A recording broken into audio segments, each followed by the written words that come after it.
అంటే దేవుడు మౌనంగా ఉన్నారు అనుకుంటున్న ఆ సమయంలో దేవుడు నిన్ను నన్ను గొప్ప కార్యాల కోసం సిద్ధపరుస్తున్నాడండి. దేవుడు మౌనంగా ఉన్నారు అని అనుకుంటున్న ఆ యొక్క సమయాలలో దేవుడు నిన్ను నన్ను ఒక గొప్ప కార్యాల కోసం సిద్ధపరుస్తున్నారు. అవునండి, ఆ యొక్క మౌనంగా ఉన్నారు అర్థం కాని స్థితిలో, ఆ తక్కువగా మాట్లాడే ఆ మాటలను బట్టి కానీ, ఆ ఎటువంటి సహాయం లేని ఆ పరిస్థితులు మనం ఎక్కువగా ఎవరి మీద ఆధారపడతామో తెలుసా?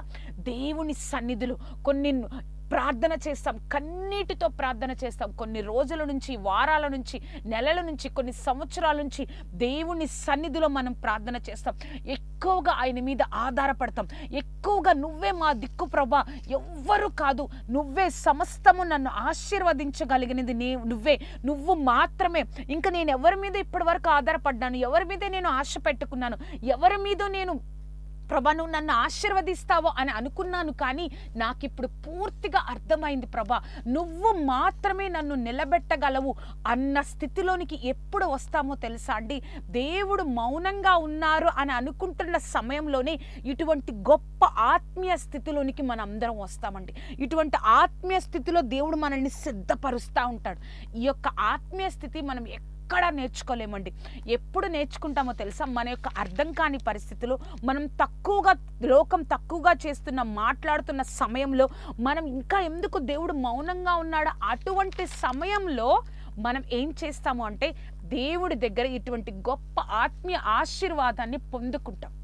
ఆ యొక్క ఆత్మీయ ఆశీర్వాదం ఎంతగా మనల్ని బలపరుస్తుంది అంటే, ఇంకా ధైర్యంగా, నిరీక్షణ కలిగి, ఇంకా విశ్వాసంతో మనం ముందుకెళ్ళడానికి, ఇంకా ధైర్యపరుస్తూ మనల్ని నిలబెట్టడానికి, జీవితాంతం నా దేవుడు మాత్రమే అని మనము రూఢిగా నమ్మడానికి ఆ యొక్క ఆత్మీయ స్థితి ఉపయోగపడేటట్లుగా మనల్ని ఈ యొక్క మౌనం అనేది, దేవుడి యొక్క మౌనం అనేది మనల్ని సిద్ధపరుస్తూ ఉంటుంది.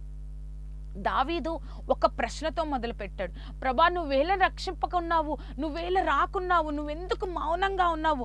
పగల నేను ప్రార్థన చేస్తున్నా, రాత్రి కూడా నేను మౌనంగా లేను, ఇంకా నువ్వు నాకు ఉత్తరం ఇవ్వట్లేదు అని ఒక ప్రశ్నతో ఆ యొక్క కీర్తనల్ని మొదలుపెట్టిన దావీదు, కీర్తనల గ్రంథము, అదే కీర్తనల గ్రంథము 22వ అధ్యాయము 24వ వచనం మనం ఒకసారి చూద్దామండి.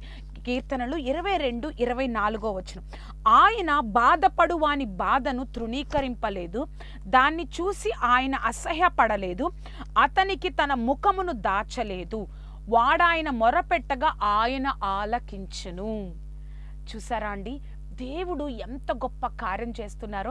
దేవుడు అంటున్నారు, ఒక దావీదు ఒక ప్రశ్నతో మొదలుపెట్టి, ఏంటి ప్రభా, ఇంకా రావా, ఇంకా నాకు ఉత్తరం ఇవ్వా, ఇంకా రక్షింపకున్నావా, ఇంకా నేను పగలు ప్రార్థన చేస్తున్నా, సాయంత్రం కూడా మౌనంగా ఉండట్లేదు, నువ్వు ఇంకా ఉత్తరం ఇవ్వ అన్న దావీదు వాడాయన మొరపెట్టగా ఆయన ఆలకించనని ఒక విశ్వాసంతో ఈ యొక్క కీర్తనలో చివరిలో రాస్తున్నాడండి. అంటే ఈ యొక్క విశ్వాసం మనకి ఎప్పుడు వస్తుందో తెలుసా అండి?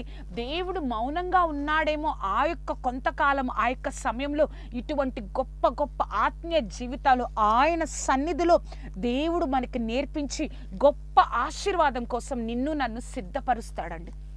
ఆ యొక్క సిద్ధపరిచేటప్పుడు కొంతమందిని ఎలా అయితే ఒక బంగారం ఆ యొక్క కొలిమిలో కాలి ఒక శుద్ధమైన బంగారంగా అవుతుందో, ఆ విధంగా మన యొక్క జీవితంలో కూడా ఇంకా ఈ యొక్క లోకంలో నేను దేని మీద కాదు, దేవుడి మీద మాత్రమే నా గురి ఉంచాలి, దేవుడే నా గురి, దేవుడే నాకు సమస్తము అన్న ఆత్మీయ స్థితిలో నీకు ఒక శుద్ధ సువర్ణంగా నువ్వు నేను మారడానికి దేవుడు ఒక గొప్ప అవకాశాన్ని ఇచ్చాడండి. ఈ యొక్క సమయంలో దేవుడు మనల్ని సిద్ధపరుస్తూ ఉంటాడు. ఒక గొప్ప ఆశీర్వాదం కోసం మనల్ని సిద్ధపరుస్తూ ఉంటాడు. ఆ గొప్ప ఆశీర్వాదం కోసం ఈ యొక్క కొంతకాలం యెఫ్తా ఎలాగైతే ప్రభా వెళ్ళిపోయాడు, ఆ యొక్క పట్టణం నుంచి, వారి యొక్క తల్లిదండ్రుల నుంచి, అక్కడి నుంచి వెళ్ళిపోయిన తర్వాత అక్కడ పరాక్రమం గలవాడే, ఆ విషయం తెలుసు కానీ ఆ పరాక్రమము, ఆ యొక్క శక్తి, తన యొక్క టాలెంట్ అక్కడ బయటపడలేదు. కానీ ఆ యొక్క వేచి ఉన్న తర్వాత ఎలాగైతే ఒక అధిపతిగా ఉండి అమాలేకీయుల చేత యుద్ధం చేసేటట్లు, ఎలా అయితే దావీదు ఒక అర్థం కాని స్థితిలో, సహాయం లేని స్థితిలో దేవుడి మీద ఆధారపడి ఎలా అయితే శక్తిని పొందుకొని, నాకెవ్వరు సహాయం లేరు, నాకున్న బలమైన 600 మంది కూడా నాకు సహాయం లేరు, నాకు ఒక మాట యొక్క సపోర్ట్ ఇవ్వడానికి కూడా నా భార్యలు, నా యొక్క కుమారులు, కుమార్తెలు ఎవ్వరూ లేరు. అయినా దేవుడు శక్తితో ఆయన ముందుకెళ్ళి విజయాన్ని సాధించారో, దేవుడు ఈ యొక్క సమయంలో మౌనంగా ఉంటున్నారు అన్న సమయంలో మనం ఆయన శక్తి మీద మాత్రమే మనం ఆధారపడగలిగితే దేవుడు గొప్ప ఆశీర్వాదాన్ని మనము అనుభవించేటట్లుగా చేయగలిగిన గొప్ప దేవుడండి. అటువంటి గొప్ప దేవుణ్ణి కలిగి ఉన్నాం. ఇప్పటి వరకు నువ్వు ఎన్నో ప్రశ్నలు వేసి ఉంటావు. ప్రభా, ఇటువంటి నాకు నా స్థితి చూస్తూ కూడా నువ్వు ఎందుకు మౌనంగా ఉన్నావు? నా స్థితి తక్కువగా చేస్తున్నప్పుడు, మాట్లాడుతున్నప్పుడు కూడా నువ్వు చూస్తూ కూడా ఎందుకు మౌనంగా ఉన్నావు? నాకు సహాయం లేదని తెలిసినా కూడా నువ్వు ఎందుకు మౌనంగా ఉన్నావు అనుకుంటున్నావేమో. నువ్వు ఊహించిన దానికంటే, అడిగిన దానికంటే గొప్ప ఆశీర్వాదం కోసం దేవుడు సిద్ధపరుస్తున్నాడని, ఈ మౌనంగా ఈ కొంతకాలము ఆయన సన్నిధిలో నువ్వు సిద్ధపడగలిగితే దేవుడు గొప్ప ఆశీర్వాదాన్ని నీ కళ్ళ ముందు నువ్వు అనుభవించేటట్లు చేస్తారు.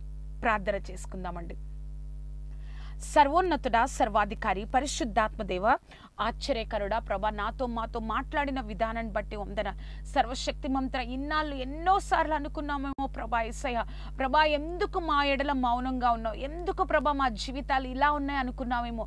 సర్వశక్తి మంత్ర, యెఫ్తా జీవితం లాగా, దావీదు లాగా ప్రభా ఉన్నామేమో ప్రభా. ఇంకా ఏ స్థితిలో ఉండి ప్రభా మా జీవితాలు ఎందుకు ప్రభా మా జీవితంలో మౌనంగా ఉన్నావు, కార్యం చూస్తూ కూడా చేయట్లేదని అడుగుతూ ఉన్నారేమో ప్రభా. వారందరితో ప్రభా సర్వశక్తి మంత్ర మాట్లాడిన విధానాన్ని బట్టి నీకు వందన.